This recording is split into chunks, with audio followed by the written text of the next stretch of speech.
Hello and welcome to my channel. Today I want to review these watercolors I bought from Kremer Pigments. They are a German pigment manufacturer and they also have some watercolor sets and I wanted to try them out. Well, first let's unpack the set. I bought myself a small one, which means there are half pens in them. The big ones have full pens, but they have the same amount of colors. In this set there are 14 colors. I bought myself the landscape set because the other sets did have pretty much the same colors as my others, and I wanted to have a bigger variety of colors. So I made a little color chart to test them out and to see how transparent or opaque they are.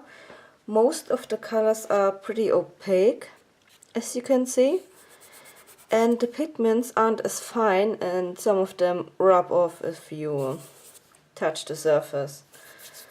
That's a bit annoying, especially if you use both sides of your sketchbook. But well, I bought them since I've heard they are different than other colors, and this has to be part of the difference. Since the set is a landscape set, it has more earth tone colors in it than other sets. This one is my 24 set from Schminke Academy, well, not these ones, and it looks totally different. The colors in this set are way more vibrant and less earth toned, but that's what you have to expect from a landscape set.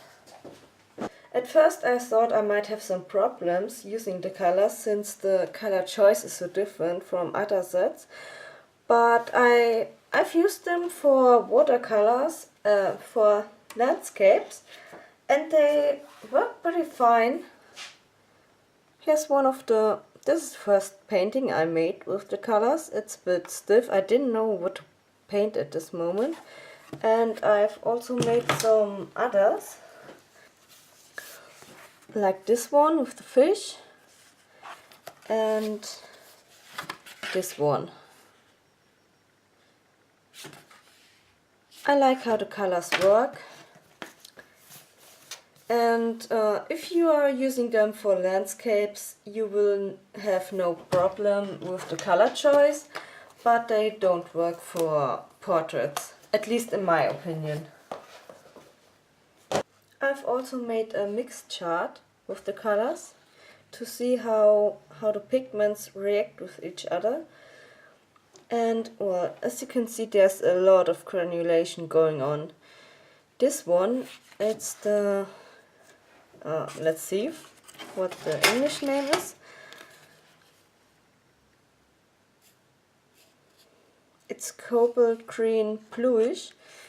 This one granulates the most, I think, but well, the others also granulate a lot. It's good for getting structure into your landscapes.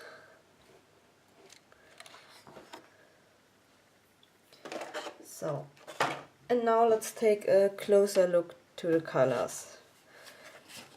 At first we've got Italian Gold Ochre. It's a bit opaque. It doesn't have any streaks, especially if you compare to raw sienna from Italy. The Venetian red is also kind of streaky. The burnt umber, well, it's more on the granulating side. The green earth from Verona also is quite, I don't know, the color, it's more streaky, I guess.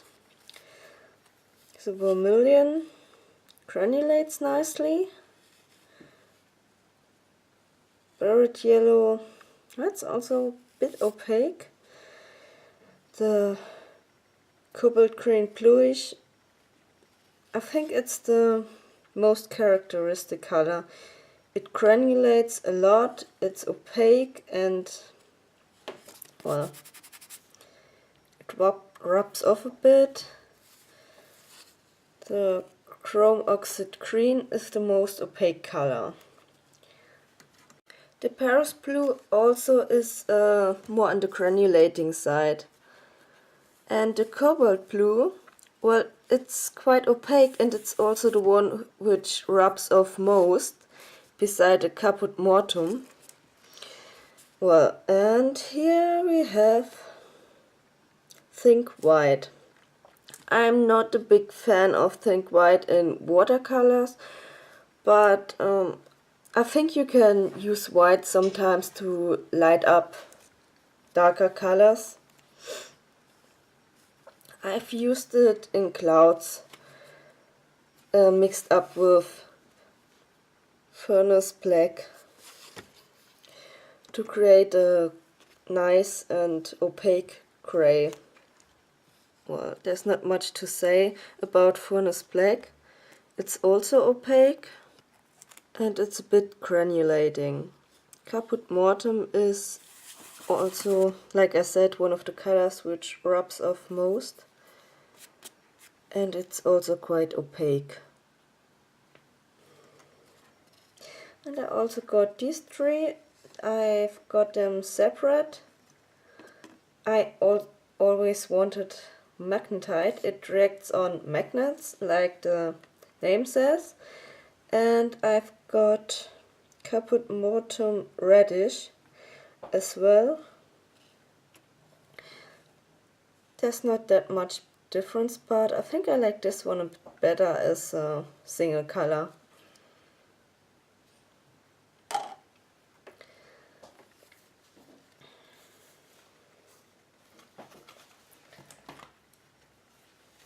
I think mixing charts are a good way to see what colors you can get from that, but how useful a set really is, you can only find out by painting. So I've also filmed me doing a painting, so let's see how the colors work in this one.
All in all, I'm happy with the set. It's totally different from my other sets, but I like to try out new things, and they might not be my favorite company when it comes to watercolors. That's Schminke. But I think they are worth trying out. If you like new things and you have a way to get those, don't be scared. Just buy a set, they are worth it. Goodbye!